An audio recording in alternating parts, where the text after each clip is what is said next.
the Tapehead Massacre Podcast.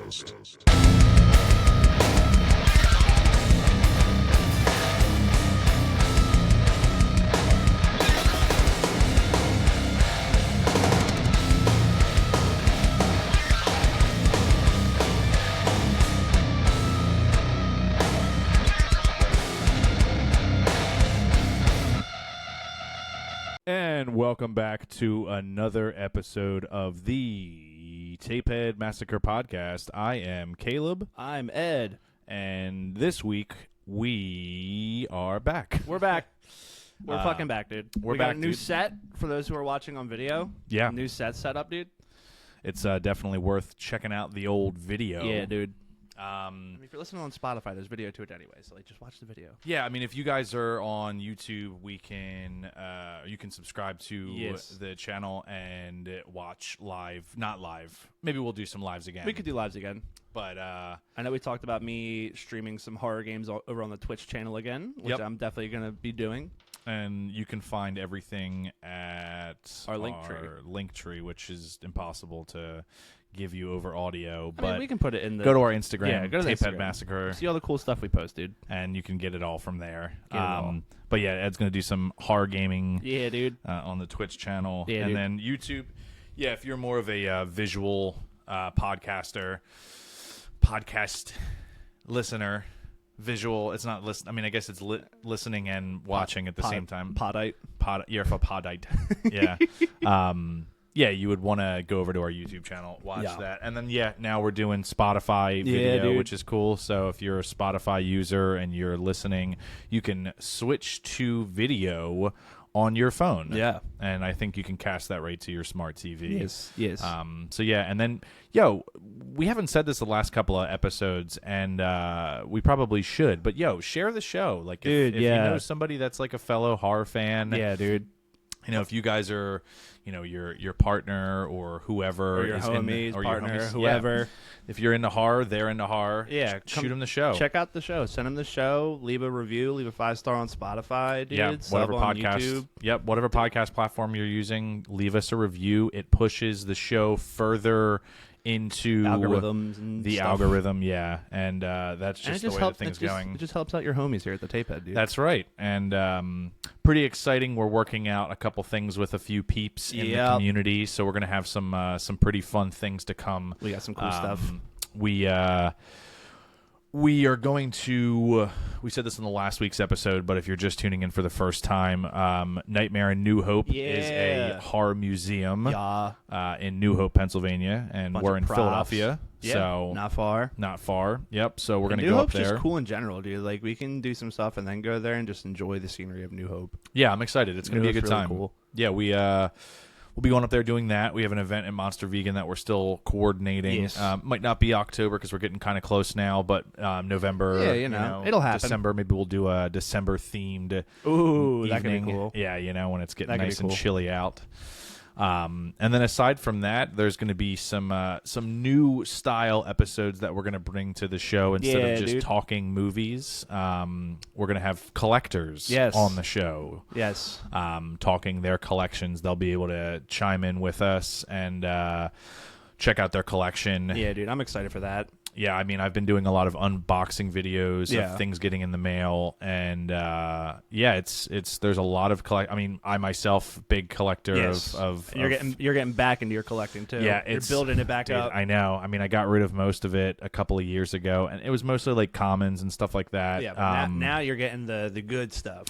Yeah, I mean, I'm getting the Japanese stuff. covers, fucking there's a lot of really cool stuff. I mean, you got a whole bunch of shit on fucking Blu-ray that just came in. Yeah, I got a couple things. If you saw the latest Instagram post, I got Jason X. Yeah, Jason X. Cannibal Ferox, a.k.a. Make Them Die Slowly. The Beyond. And Gates of Hell? Gates of Hell. Yeah, nice. You fucking look at me, dude. Knowing shit. Yeah, so that was a really cool pull.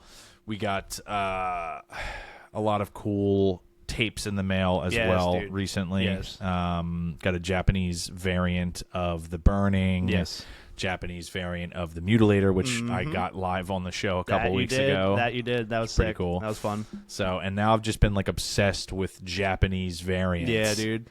Like even like common movies that like I already have in my collection. The Japanese variants are just so much cooler. Yeah, like I mean, they're so much cooler. They really are. They'll put the gore on the cover, dude. They don't care. And like, if you haven't noticed, there's been a theme to the show recently. Yeah, that we're dude. into more foreign horror. We've been getting into some foreign horror because it's like I love like European horror, like like alternate language horror. Like one of my favorite like horror shows in the past couple of years is a French show called Marianne, which I need to get you to watch because it is one of the best like conjuring, like possession, like paranormal shows I've seen in a minute. And it's like it takes the tropes of like The Conjuring, Insidious, like all those like typical paranormal tropes, and literally just fucking says, yeah, that's weak shit, throw it out the door, this is what we're doing over here in France. Like it is some fucking crazy shit. Okay. It's really cool stuff. Cool. Yeah, I'll definitely Marianne. Yeah, Marianne. Cool. Yeah, I think it's like 8 episodes, but it's really fucking good. Okay. Yeah, I mean you've been showing me episodes from Love, Death, and Robots. Yeah, dude, what a wild Dude, show. That show's fucking phenomenal. Anybody who will ever listen to me about that show, they immediately love it because it's a whole bunch of like animated shorts and stuff from different creators. Their longest episode is like 18 minutes long, so you can literally binge watch all 4 volumes of the show in a night.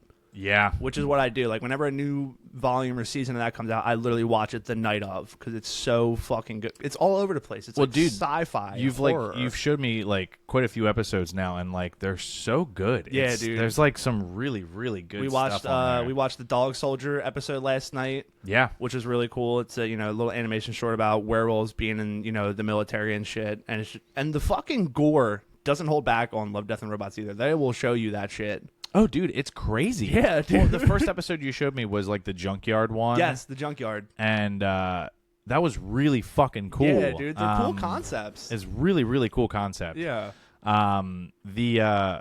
The whole episode is like based around these like 2 rednecks that live in a junkyard. Yeah, there's a redneck that lives in a junkyard, and there's like a city inspector who comes by and pretty much tells him like, hey, like this junkyard's out of hand. The people next door want it gone, and we're kicking you out with it. And the redneck's like, well, let me spin you a yarn real quick and see if you still want me to leave afterwards. And right. He spins in the yarn about the the junkyard monster that's there, and it gets bigger with the more it eats.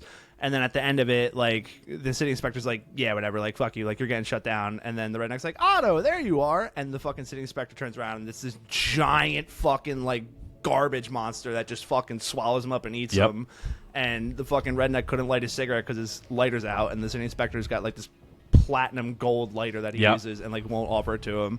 He's getting munched on, it falls out. Fucking redneck lights it up, and then boom, end the episode. That's it. It's great. They're all short. It doesn't take a lot of thinking. There's episodes that like are more in depth and like have more like existential themes and stuff. Like there's one episode that I'll get you to watch soon because it's kind of like Blade Runner in a sense, but it's instead of going around and killing synths, they're going around and killing like children because like interesting, the children are able to give the adults like everlasting life, and it's a really cool episode. Interesting. Yeah, okay, dude. We'll binge watch it. Yeah, definitely. I mean, there's like even the episode that we watched last night. It was like the werewolves. Yeah, the Dog Soldiers episode. Yeah, that was like such a cool episode, and then it had me like wanting. We literally to were find searching for a movie that like took place in a desert. Yeah, you were in and a I'm like, desert I mood.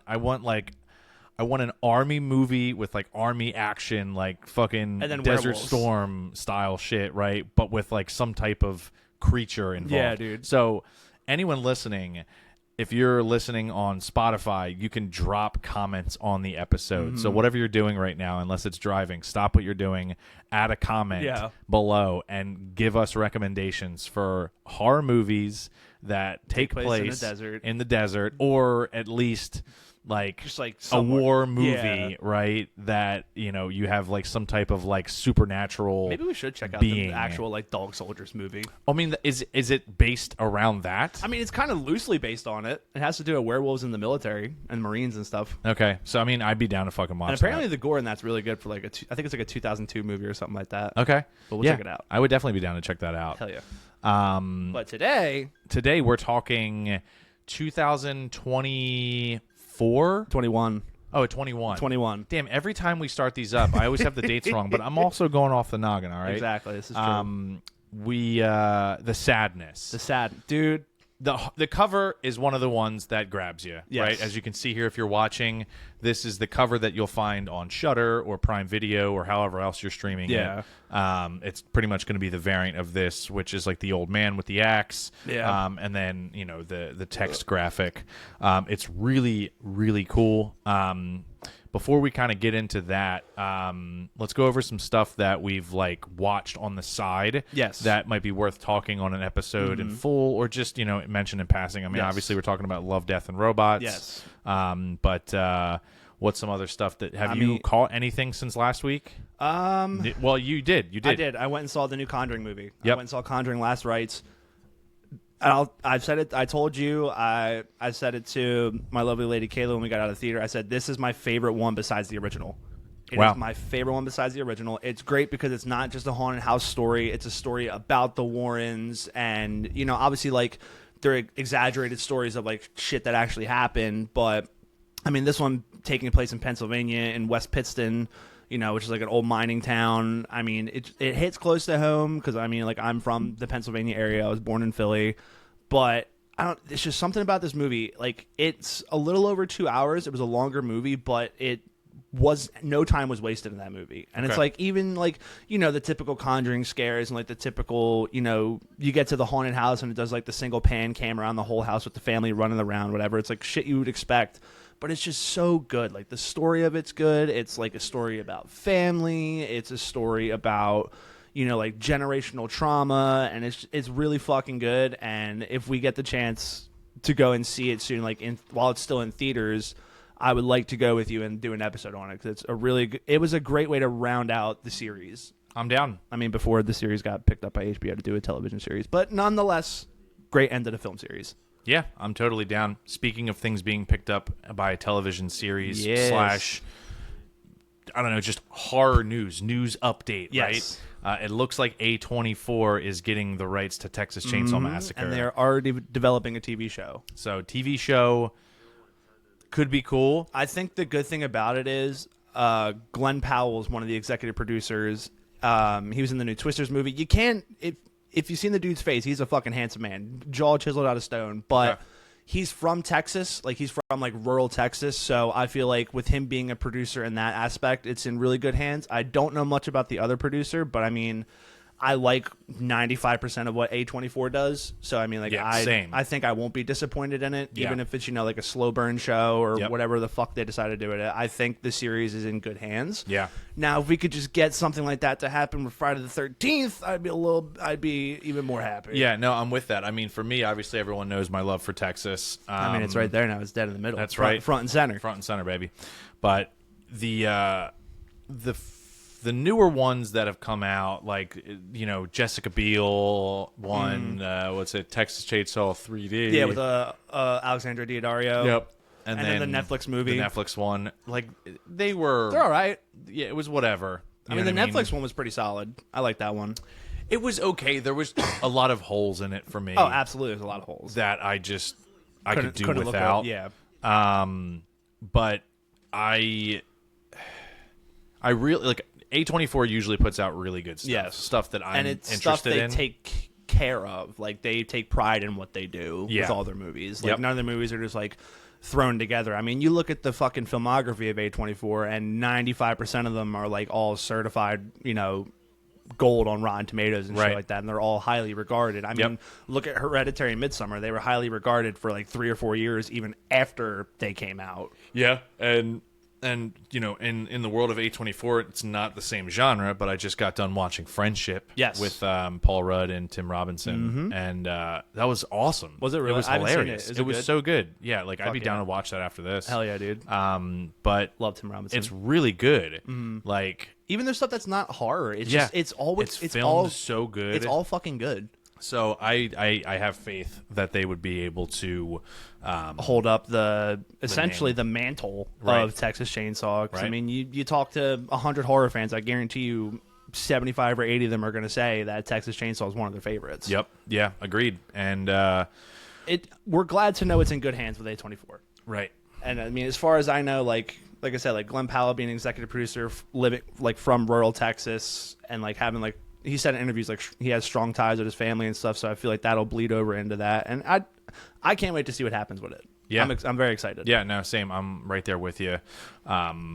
So yeah, that was a big one. Yes. Like I said, I watched Friendship. That was great. I'm trying to think what else I watched. I showed Laura Friday the 13th Part 3. Good one. Yeah, she wasn't really thrilled on it. But like I told her, like she obviously understood the importance of it. Importance of it. Yeah, I mean, it's the first one with Jason in his fucking mask. Right.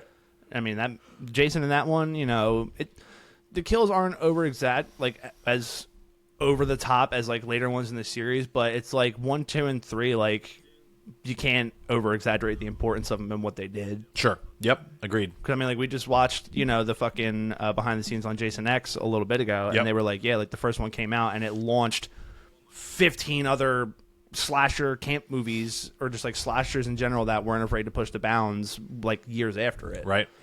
And I mean, yeah, like horror, like you think of like the holy grail of like horror series and shit like that, and it's like you look at all of them individually, it's like sure, some of them might have hits or misses or some of them might be better than others, but all of them in some way, shape, or form have impacted the genre as a whole. Yeah. Which is, I mean, can't be overstated. Yeah, no, I'm right there with you. I definitely agree that Sorry about the beep. I hit my vape. Yeah, it's got the beeper. What the fuck else is I hear a fan. Is it the ceiling no, fan? It's something else. Is it the computer? It's the computer. Oh, fuck it. Wow, that's pretty wild. The significance of a lot of films starting things, I mean, creating, massive franchises post after and, kind of pivoting the genre in a different direction. And, I mean, that even ties into this movie, The Sadness, because, like, I have not, like, this came out in 2021. I have not seen anything as fucking visceral as this movie. The movie literally warns you at the beginning and in the description on Shudder, like, this movie is extremely graphic and a lot of gore, and there's strobing lights at the end, but, like, I'm like, oh, okay, like, it's just, one of those movies where it's like, oh, based on a true story, and it's, like, 5% based on a story. No, like, this movie had my stomach in shambles last night. Yeah, you were down pretty bad. Dude, like, I've wanted to watch this movie since I heard like the Dead Meat podcast talk about it, and they're like, yeah, like this movie's just like sad and depressing and nihilistic, and I'm like, I'm down for that. And then we put it on, and within the first 15 minutes, I'm like, what the fuck am I getting into right now? Yeah. Like, this is insane. Yeah, this one has a lot of boundaries. There's no boundaries with this movie. No, I'm saying it has a lot of boundaries that it pushed. Yeah, it has a lot of lines that that's what more or less a lot of like lines in horror movies you don't step over, you don't push. This movie says fuck that and kicks dirt on it. They just say we're doing what the fuck we want to do. Like director Rob Jabba is like, this dude is fucked for this movie because this movie's in fucking sane. Yeah, I think this one, I don't know if it takes the cake. I mean, well, it's up there for me for movies with this amount of gore. Yeah, it's like what's the most recent movie you've seen with this amount of gore in it? Oh, definitely in terms of recent, I don't think I've seen anything with this. Like much nothing in the past 20 years is this fucked. Like even the Saw movies didn't push boundaries or step over lines that this movie did. Agreed. Yeah. It's like, what the fuck, dude? There's some scenes we're going to talk about in this movie where there was one scene in particular where I literally put my shirt over my face and had to watch it through my shirt because it was shit that I fucking hate. Like, everybody knows, like, I've said it before, I'll say it again, any teeth, eye, face gore fucks me up so bad. Yeah, I've never seen you get like this. I've watched fucked shit with you. I've watched Serbian films, Snuff R73, shit that's literally banned in countries, and this movie fucked me up more than any of those did. Yeah. So I mean, if I was down bad, yeah, this movie's fucked. Yes, listeners that are listening in your car or your home, make sure that you bookmark this if this is your type of if you want splatter film. If you're bored of modern horror and want something that's gonna throw you off the beaten path, fucking watch this movie. Yeah, I mean, this one defines splatter film. Yeah. This one defines splatter and body horror. But you know what? Usually when you say splatter film, there's usually there's usually a very lackluster plot. Yes. And and this one doesn't have like It's an got amazing. It has a basic plot. Yeah, it has a very basic plot. Very but basic zombie horror plot. That's but not and it's not really zombie. No, it's like more 28 days later. It's like an infection. Yeah, I think it's like 28 days later though. It's like virus. It's like what you call it? The rage virus, essentially. Yes. Because like the whole plot of this is like it's the Alvin virus, and they're worried it's gonna mutate, and then you find out later on in the movie, like slight spoiler here, but like the virus takes these two cortexes in your brain that define like sexual drive and aggression, and literally gets rid of the barrier in between it. Yeah. And that just sends people over the edge, and it's like they're doing shit that like they know is just grotesque and morbid and terrible, but they thrive off of it. Yeah. The infected thrive off of that in this movie. Yeah, so it's not like an undead thing. I mean, No. people I can't it's hard to tell if people are coming back from the dead or if because it's like the train scene in particular, like, Yes. people get fucked, but then I'm pretty sure they just die because There's at the end some of that that- train scene, Yeah, there's some that die and there's some that don't. There's one scene in particular we'll get to that's on the basketball court where this dude's like mangled. I think he's already fucked though. Yeah, he's already fucked. But I mean, like, it's either he's already fucked because, like, I mean, he was like begging them to stop for a second, and then when everything happens that we'll get into, after that, he's like, "Why did you stop it?" So I feel like it's like when you get stabbed or when you get hurt or bit or whatever, or you catch some of like the infection from the people that are attacking you. I think that's when it happens. Yeah, because. I mean, it's definitely a contagion. Yes, that is absolutely airborne. I'm it's assuming a viral infection. Yep, and I think that you're either immune or you're not. Yes, and it comes to find out that we only have one immune person per this movie that we know of, and it's still ambiguous if they're immune or not. Correct. Yeah, but the like you just eventually get it. It's like the and theme then once it kicks in, then the things happen. It's not like a zombie movie where like you die and then come back to life as a reanimated. It's kind of like the Walking Dead thing where it's like we're all already infected and it's just waiting to happen. Yeah, right, exactly. Because I mean, like, there's the one episode of Walking Dead where Rick's... But you don't die. Exactly, you don't. But you don't die. You just turn. Yeah. So it's not like and it like the train scene in particular. Yes. It's just it's a snap. Yes. Like there's not a. I feel like it's.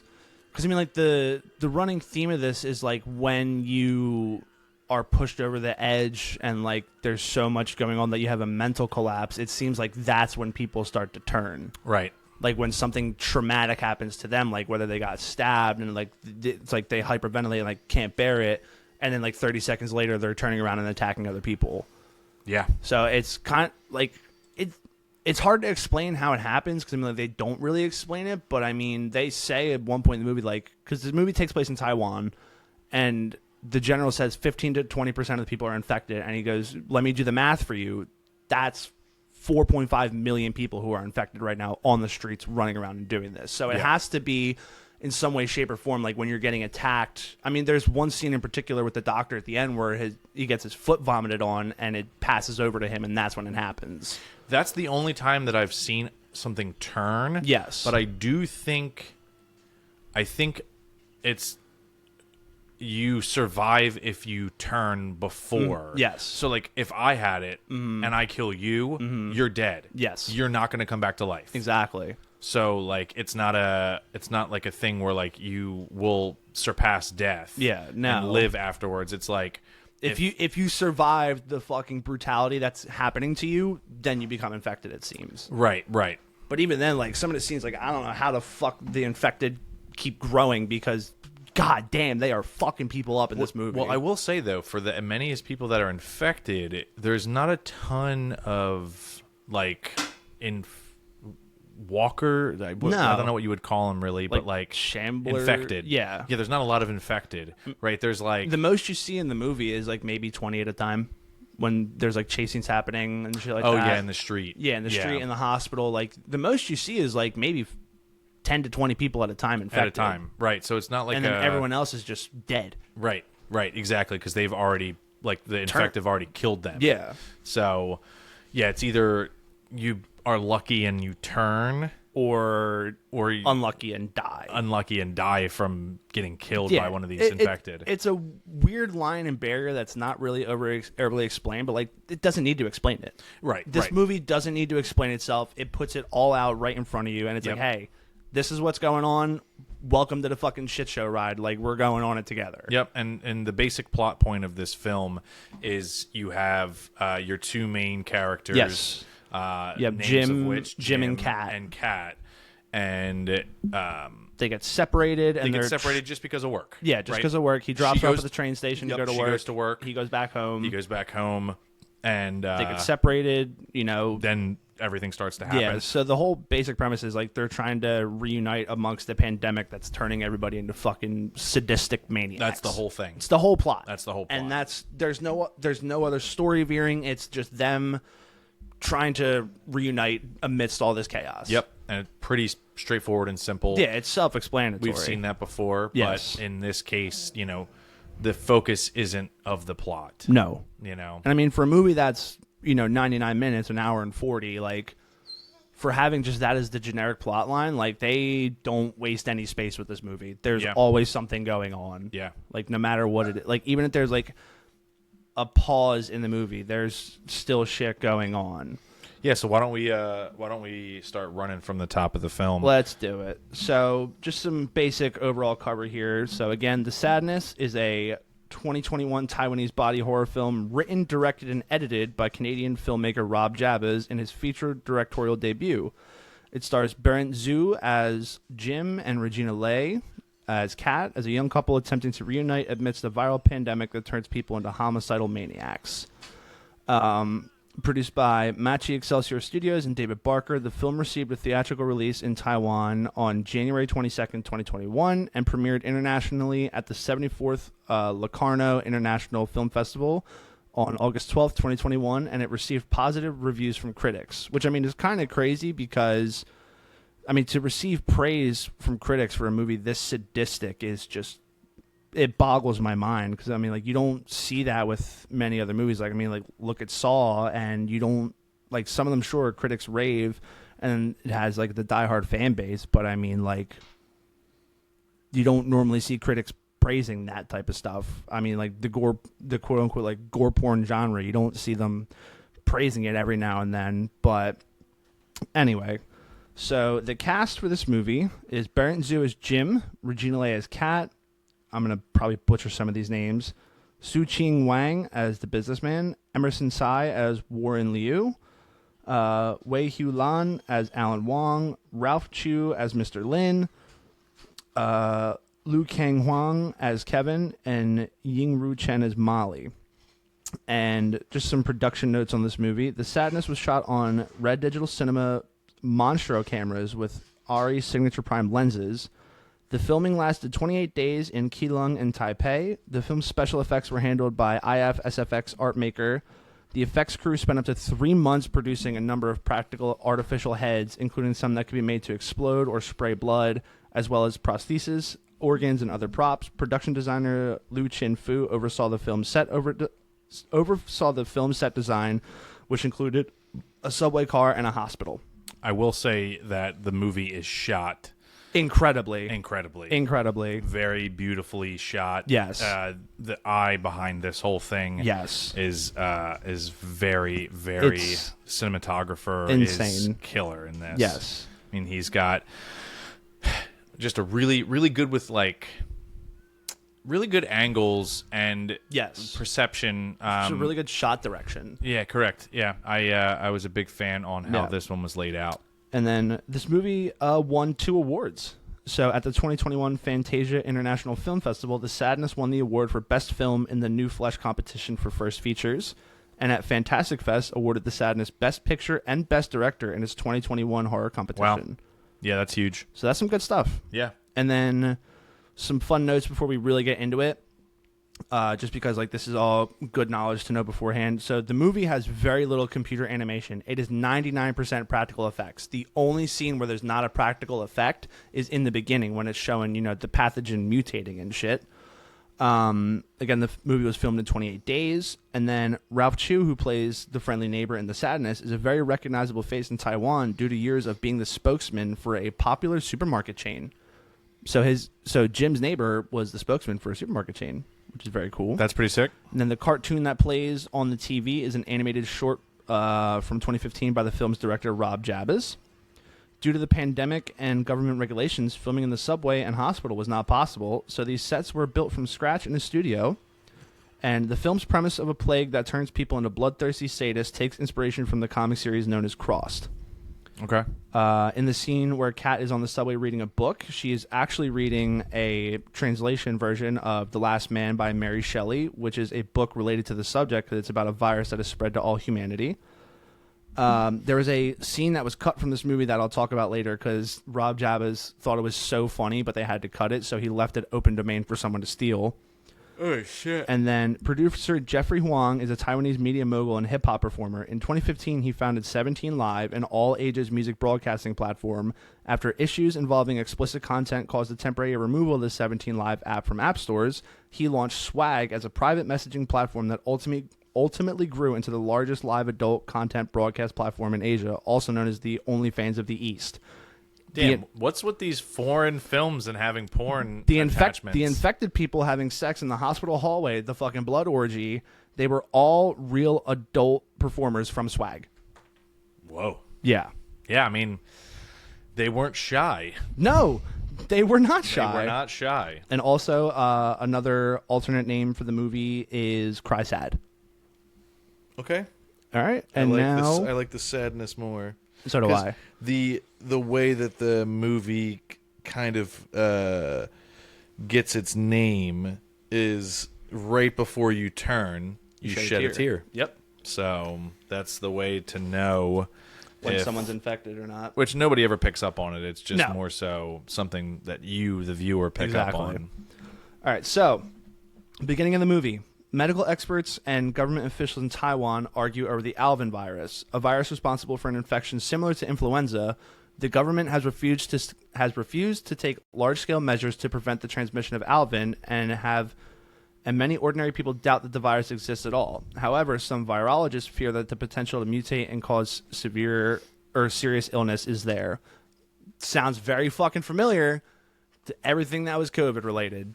Because, I mean, all the government officials in this movie didn't want to, extend or take the precautions because, I mean, the doctor mentions it later in the movie. It's like career suicide to shut down a whole country. Yep. And it's during an election year, too. Yeah, I mean, it's verbatim. It's verbatim what happened. Yep. And, so, yeah, it's like, okay, I've seen this premise, and this is an alternate universe where COVID turns us all into bloodthirsty fucking sadists. Yeah, literally. And then we open up with Jim and Kat, a young couple, probably in their early 20s in Taipei. They wake up, and Kat's like, all right, I got off for the week for our vacation next week, and Jim's like, oh, by the way, I got asked to do a shoot for a German ad company, and it's money that I really need. And she's, obviously upset about it because she's like, I only get 10 days vacation a year. I only get 10 vacation days a year. And she was like, it was so hard to get a full week off. And then he's like, I'll work something out, whatever. So he gets up, eats his little bao bun breakfast and talks to his neighbor who was the spokesman for the hospital chain, as I said before. And he's like, I got a little extra Thai basil. So, I'll give you some of that later.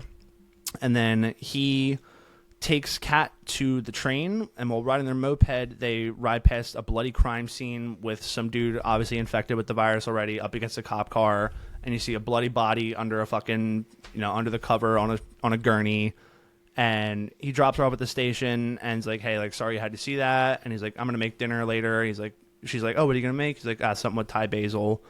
So he drops her off at the station and goes to a cafe. He walks in, and he's like, he's been there obviously a couple times because, the guy's working there. He's like, oh, just the usual. And he's like, nah. He's like, I'll just have a black coffee. And, he's standing there looking around at all the people eat. And then walks in a blood-soaked old woman who he saw on the roof earlier, just covered in blood, looking fucking crazy. She comes in, and, this kid sitting there with, it turns out to be his brother, is like, yeah, check this lady out. And he gets up. He's like, hey, Granny, you okay? And I think she either punches him or something, but she grabs the fucking basket of fries that is in the oil, and I said right before this, I'm like, oh great, they're showing that, wonder what's gonna happen. Yeah, they pan over to the basket of fries. They pan over to the basket of fries. Yeah, and I'm like, oh great, that's fucking great news. So she takes that basket of fucking hot oil and fries and pours it on the worker's head, and then just starts peeling his fucking face off. It disintegrates his face. It literally melts his face, and she's just digging her hands in it and peeling it apart, and I was like, oh fuck, like we're in it. I'm like, yeah, extreme gore, like clearly. Yep, we're in it. And like, for all intents and purposes, this is the least fucked scene in the movie. Yeah, I would think this is like a good way to open. Yes, it's a good way to set the tone and be like, hey, like we're only going up from here, dude. But I will say that this definitely creates the atmosphere. Yes. Because you get some really, really cool pieces of film here that develop from the old woman. Walt, you have Jim who backs out of the cafe. And then the woman is following him with like her hands out. And smiles. She's like, come here, pretty boy, like that type of shit. And then just gets rammed with a car. Yep, there's already an infected person driving the car. Yep. Kills or just demolishes. Literally the old woman. Evaporates her into just like mush. And then, Jim goes to check on her, and he's like, oh, like there's something in the road, like laughing his ass off. Oh, there's the guy driving. Yeah, the guy driving is like, oh, did I hit something in the road? And you can see his eyes are all She came out of nowhere. Yeah, exactly. Yeah. And it's just fucking crazy. So she stabbed the guy in the blue shirt who talked to her at first with a knife. Then he attacks his brother, and they all start attacking each other. And chaos kicks off quick in this fucking movie. Dude, it's nuts. Yeah, it's literally like you said, like dude, snap. the woman that just jumps off the rooftop, Yeah. and just splatters all over the ground, and she's like laughing the whole way while down. it happens. I'm like, dude, what the fuck? That's good shit. There. This is also my second watch. This was your first. This is my first watch. We should probably say that. But yeah, like that fucking part where the woman just jumps off. It has like The Happening vibes. Yes, right, yes. but like way more sadistic because it's just like. It's voluntary, and you're like conscious. You know what's happening. Well, I guess you are under some type of spell, I guess. But like still, it's just crazy because she's just like laughing the whole way down. Yeah, and it's like a high ass rooftop too. That's at least 2.5 stories, and it follows her all the way down, so you see her hit. There's and, no like, bounce cut. Up. No, there's no cut from it. So that's not like this. This thing movie where doesn't cut from anything. The only cut that I will say that I noticed, and I'm like, I was kind of bummed about, which I mean, not really bummed, but the only cut is when the businessman, that's this guy, right? Yeah, that's the businessman. The businessman kills the random guy that helps out Kat and Molly when they're running away from the train. He grabs the axe. Yeah, the gangster guy, right? The gangster guy, yeah. The fucking buff dude in a do-rag. This was the part that made me put my face in my shirt. Because but he hits him with the axe a couple times, and you don't see the hit. You don't. And I was like, oh, okay. I guess we're going to back off the gore a little bit here. here. I mean, right before that, he bites his fucking nose off. He bites his nose off. And that, like I said, facial gore, nope. Yeah, I'm good. Yeah, that was good shit. Bites his fucking nose off, and then, like I'm like my head's under my shirt, and I'm still watching it, but at least there's like some sort of barrier between. But I'm just like, what the fuck is going on? Yeah, like this dude is fucking nuts. Yeah, hated this guy. It was I know. Well, great villain. We'll get to him for sure. Yeah. He's an amazing villain. But yeah, I mean, you have like the whole the scene where Jim is sprinting back to his apartment, and he's getting chased. There's like 3 or 4 of them are chasing him. And he gets behind this gate and closes it, and the camera immediately pans up, and the dude's fucking staring down at him. And I was just like, what the fuck? Like, this movie does not take a pause or a break when the action's happening. Yeah, it's there's just no like pauses. Full on, dude. It's full throttle. It's literally like, yo, we're cutting the brakes on your fucking car. Good morning, Julia. Full throttle. Yup, you know dude. What I mean? Like, it's fucking done. So he gets in his apartment, and he texts Kat to stay where she is, promising to rescue her. And then this is when his neighbor sneaks in and attacks him with a pair of garden shears. Yep. And I believe cuts the fingies off. And I believe this is when he, quote unquote, gets infected.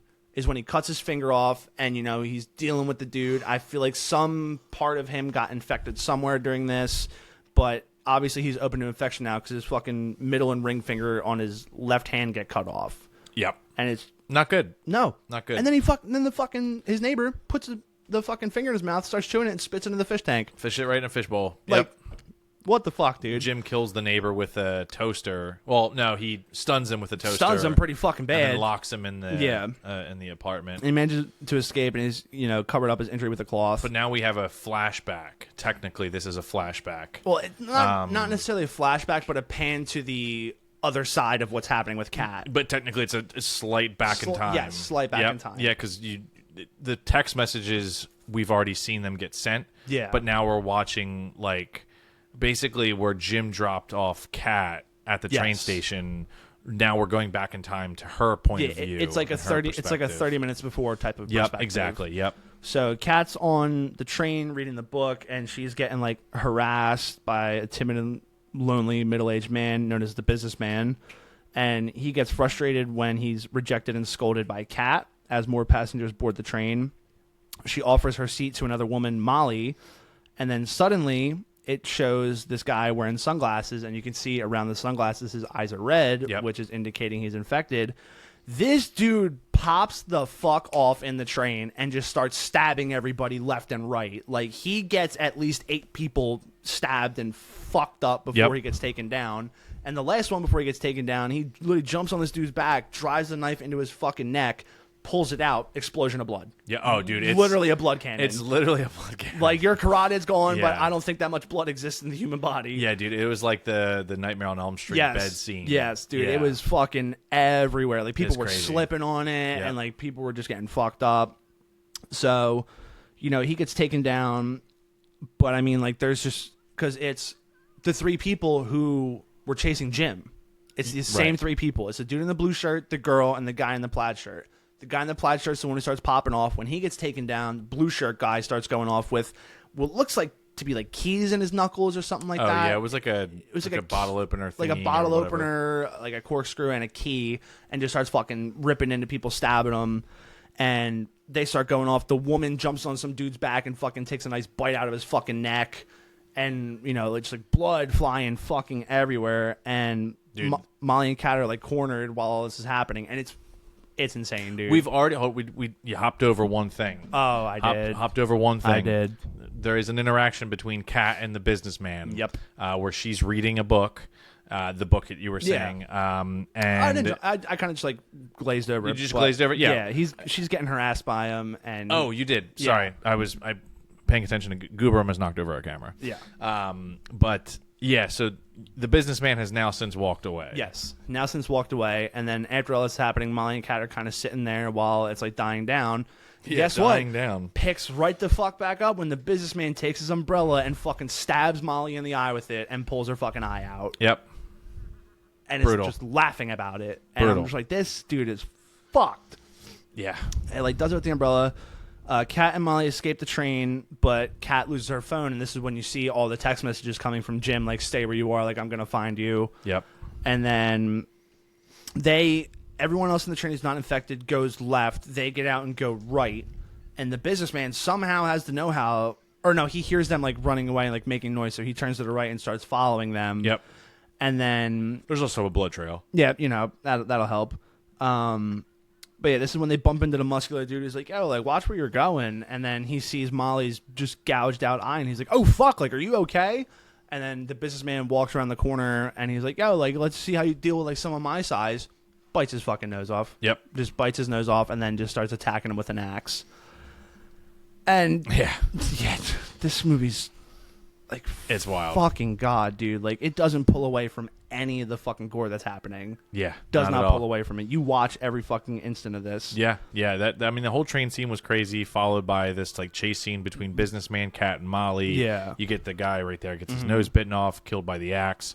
And then you have the rest of them, or Kat and Molly eventually seeing out. They seeing out, and this is where we meet Kevin. Kevin, yeah. The little fucker. Fucking Kevin. Fuck Kevin, dude. Kevin! Fuck Kevin. But he's shut. Well, to be fair, Kevin originally you're doing what he's told. He's doing what he's told. You feel bad for him. And you do feel bad for him. And then eventually there's you're a scene there's a scene we're gonna talk about where I'm I want this dude to die. Yeah. So he shuts the entrance. Kat and Molly just barely escape, and Kat starts giving him shit for purposely leaving them, and then Molly punches him in the fucking nose. Yep. So they get in the hospital.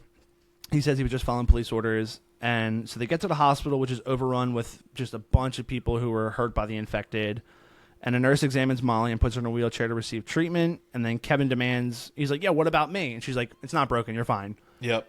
And then he calls Molly, what the fuck does he say? He calls her like a crybaby or something like that. Oh, yeah. I'm like, bro, her fucking eye is out of her head and it's just an open wound. And you got punched in the Pretty face gross. by a fucking girl. Like, deal with it. Pretty gross. Yeah. And then, so he's dismissed by the nurse. And he calls Molly a drama queen. That's what he calls her. That's it, yep. And then Kat asks Evan to use his phone to get in touch with Jim. She sees his fucking phone background, just big old anime titties, dude. Oh, dude. Big old anime titties. Yeah, Kat asks Kevin for the borrow phone, and she grabs it. And he's like, I need you to unlock it. He unlocks it. He gives her back the phone. And it's just fucking big old hentai titties, dude. They're just fucking out and about. Craziness. And then Kevin becomes angry and tries to take his phone back, but Kat manages to keep it and texts Jim her location. And then it's at this point where this is a scene that you would see in, a couple other like infection zombie movies or whatever, but this turns it on its fucking head. And that's a lot of what this movie's doing, is taking tropes and just fucking turning them on their head, or just pulling, getting rid of the emergency brake to where nothing slows down and stops. Yep. So the government broadcasts an emergency message vowing to take control of the situation, and the president's given like the basic answer to where he doesn't give too much away. He's like, "Oh, we're working on it. We're working real hard." Bunch of bullshit answers from the president, and then the infected army general turns around and fucking grabs the president and puts a fucking grenade in his mouth, and this is where we get like a scanner's head explosion. Yeah, it was pretty wild. It was pretty fucking cool. Like the head explosion was pretty fucking sick. I was not expecting that my first watch. Yeah. I wasn't expecting it either. And I was expecting something, but I wasn't expecting. Like you can tell when both of them are talking that like something's not right in the situation there. Yeah. But I didn't expect a fucking pineapple grenade in the mouth to go off. Right. What's it called? This whole like waiting area where they're at the hospital. Mm-hmm. This whole scene is interesting because you have like all these different people in here. You're not sure if they really know what's going on, and then they see the announcement from the president and the government. Obviously, they've seen the shit that's going on with the streets, because some of them are bandaged up, so they were obviously hurt and harmed. Or they were just in there. Who knows? Because what if you're at the hospital for a typical hospital visit where you're in there for fucking 4 hours waiting in the waiting room? Mm-hmm. So they might not know what's up outside, dude. Who knows? But so two guys in the hospital begin to fight, and it's like the younger dude and the older dude, and the younger dude's like, oh, like, what the fuck was that shit? And the older dude's like, hey, like, watch your mouth. And this is like the generational thing where it's like, the young leftist and the older right-leaning person just go at it, and they start fighting, and then this is where shit breaks out, and then they begin fighting each other, distracting the police officers, just as our friend the businessman shows up with the axe at the door. Yep. Kat sees him, she dips out into the fucking stairwell. He breaks through the glass door with an axe in the fucking, the policeman's back, so he's dead. They start attacking everybody. They fucking sexually assault the female police officer. Like, they're tearing her clothes off. Shit's just going fucking haywire. And this movie... It's not good. No, it is not good. This movie is buck fucking wild. So Molly's already in a wheelchair, and she sees Kevin come running out, and she is kind of just glancing at him. She's obviously concussed. And this is where Kevin hides under a gurney, and the businessman walks out and sees her. And, dude, this fucking scene had me fucked up, dude. This was the scene that made, my stomach turn and swirl. He sees her, and he's like, oh, glad I ran back into you. He peels the fucking bandage off her eye, undoes his belt, pulls his dick out, and fucks the eye wound. Yep. You don't see it, but he's fucking the eye wound while she's screaming, and Kevin's under the fucking gurney like a little fucking pussy baby boy. And dude, oh my god, this scene hurt to watch. Oh, it hurt. It's very uncomfortable. It was extremely uncomfortable. Never seen that happen before. No, never seen anything like this. Yep. That's the one thing I'll keep saying about this movie. I've never seen anything like it. And the only other thing that I can think of that's fucked up like this, kind of, might be less fucked up somehow, is in High Tension, in the one scene where you're seeing the killer drive around in the truck, or who you think is the killer. Yeah.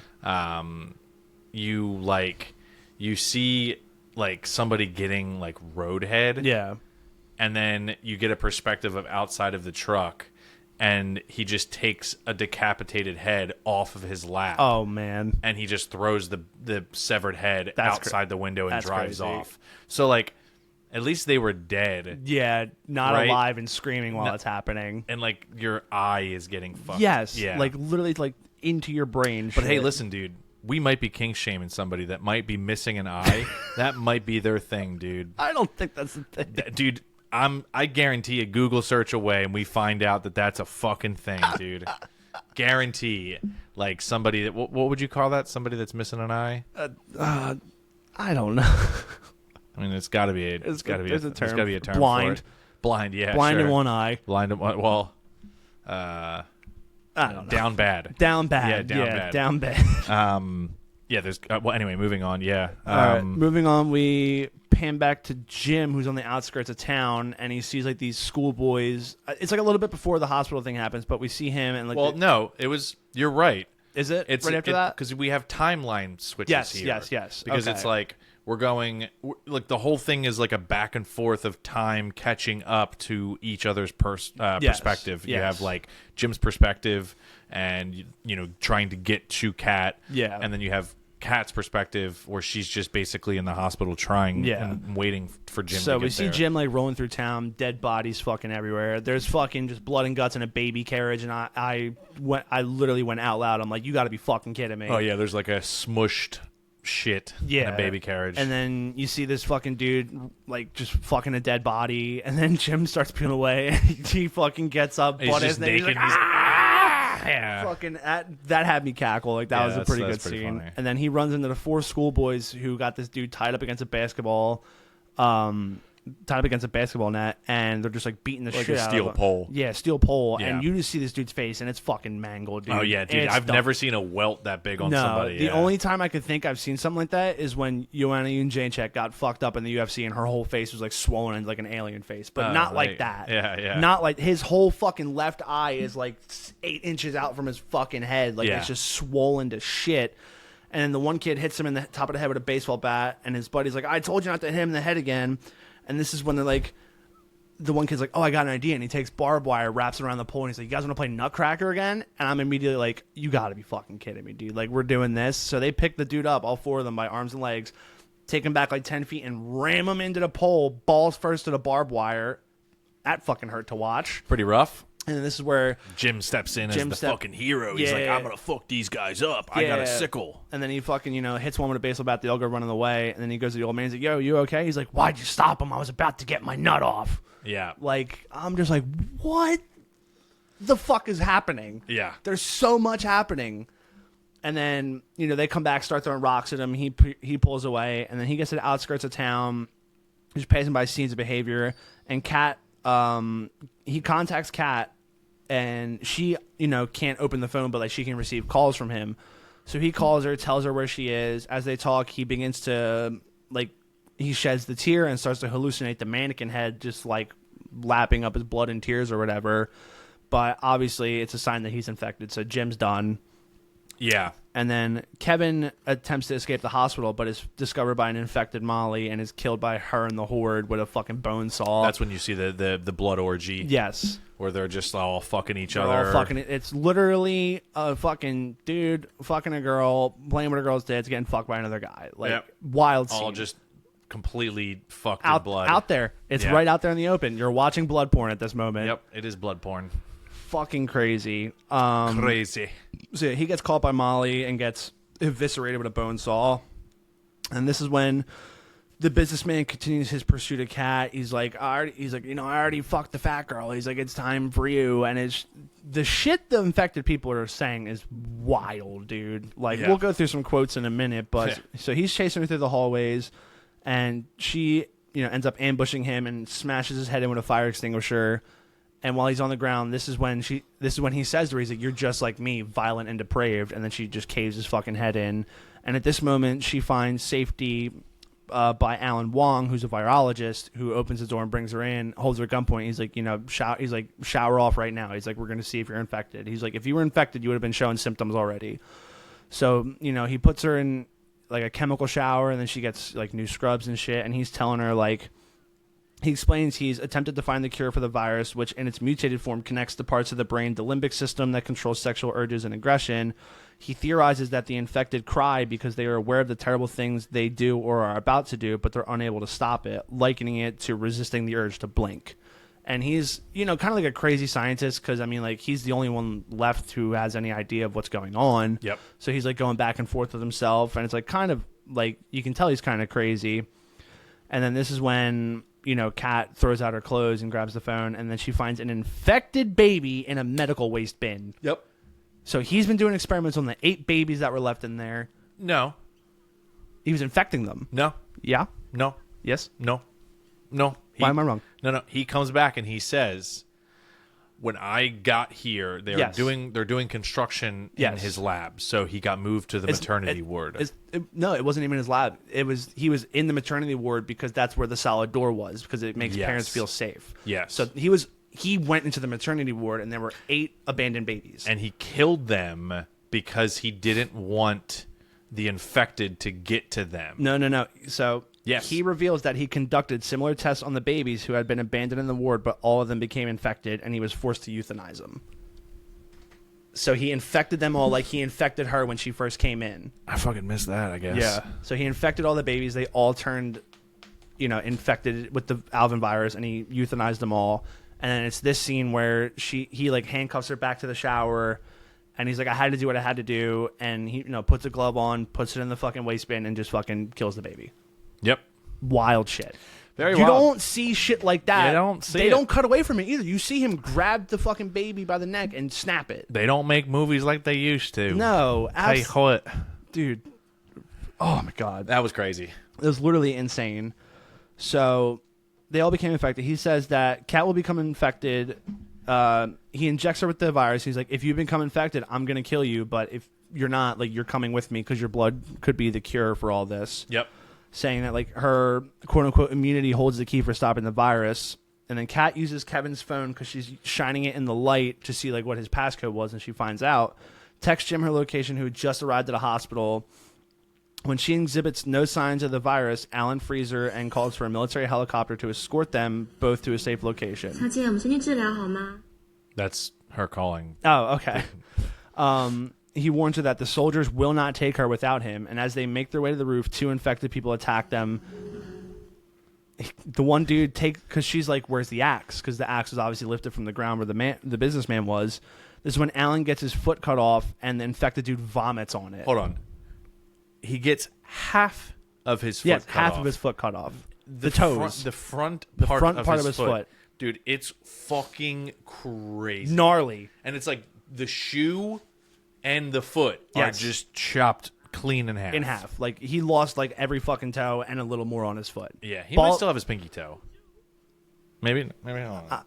I'm going to go with no on that one. Probably not, no. If he cuts, like, dead in the middle of the foot, he got nothing left. He's got a And, like, you can see him as he's limping away in the next scene where, like, there's just the nothing. blood's just like shooting out. Yeah, of the blood's shoe. just spurting out of it. Yeah.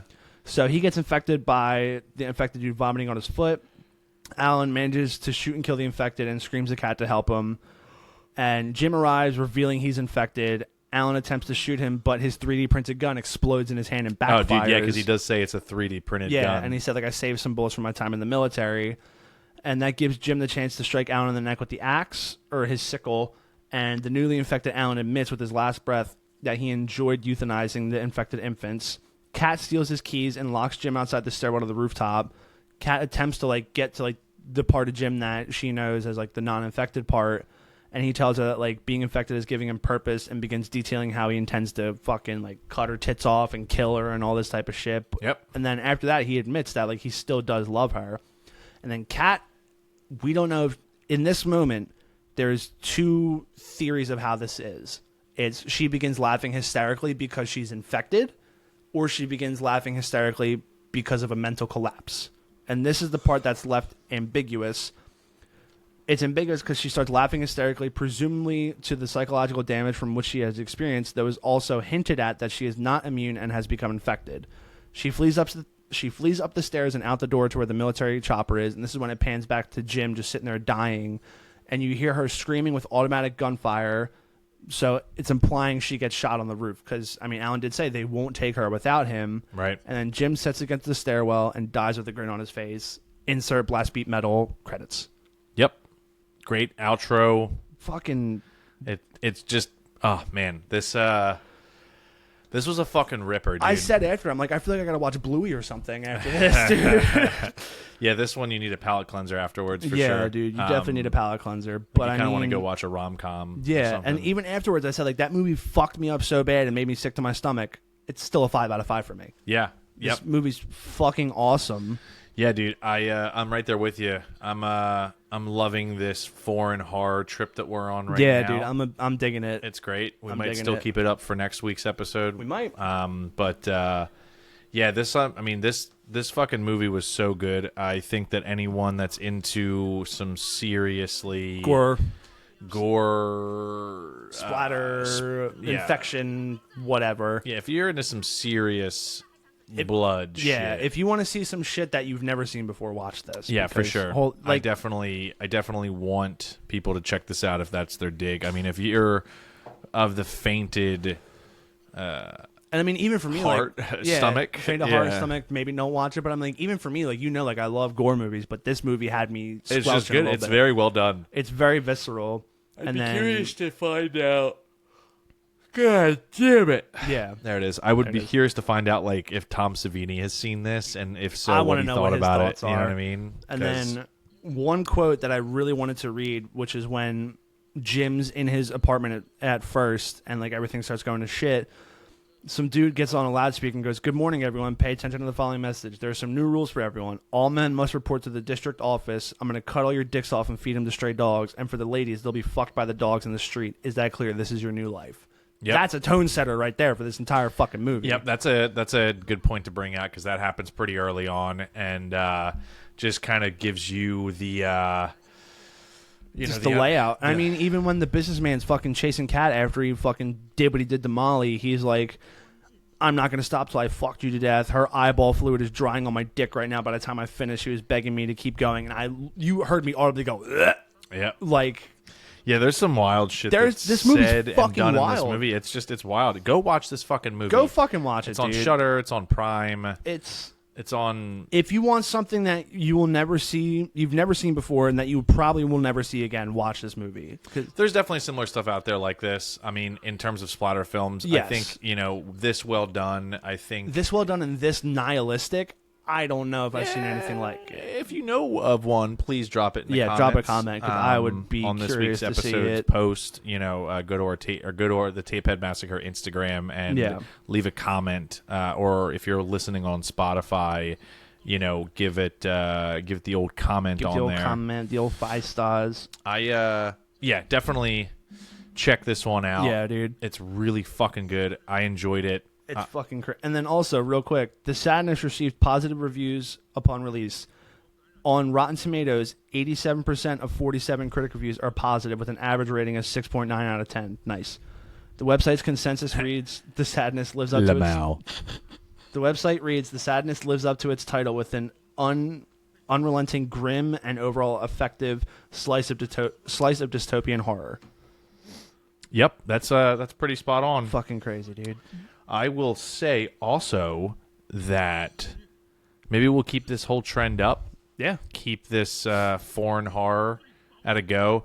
It's really hard, like, scrolling through and watching or trying to find something to watch, because there's just a ton of stuff out there. This has a great cover, but not all great covers are great movies. Exactly. So the next foreign one I want to watch with you is one where it's vice versa, where I've seen it before a little bit ago and you haven't seen it, is Mads, which is another infection movie. So maybe for the next new movie, we can watch that one. Yeah, that's a fun ride. And also that movie is shot in one take.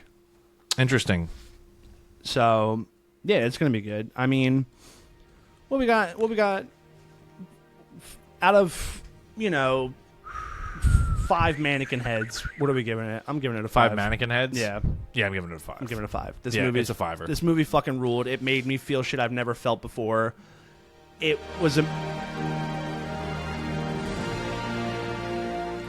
made me feel shit that I've never felt before watching like a splatter movie. And for it to be like this new, like only 4 years old, like nothing's gonna pass this. Yep, and that's where the president's head just exploded with the grenade. Pretty sure that's what that scene was. Yep. But as far as like upcoming horror stuff, you got anything you're looking forward to with stuff coming out? Blah. I mean, we talked about the Texas stuff. I'm excited for the Crystal Lake series to start. What the fuck was that? What the fuck was that? just normal things. All right. Anyway, I'm excited for the Crystal Lake series on HBO with Linda Cardellini playing Pamela Voorhees. That's cool. It's going to be some cool stuff. Hopefully that's good. I'm hoping it's good. I'm excited for that. I'm excited for The Strangers Chapter 2. I do want to see that. That comes out a couple days after my birthday. Could be cool. Hopefully it's cool. I do want maybe. I do want to see the first of the 28 Years Later spinoffs, The Bone Temple, because it looked a lot better than 28 Years Later. I mean, it goes into...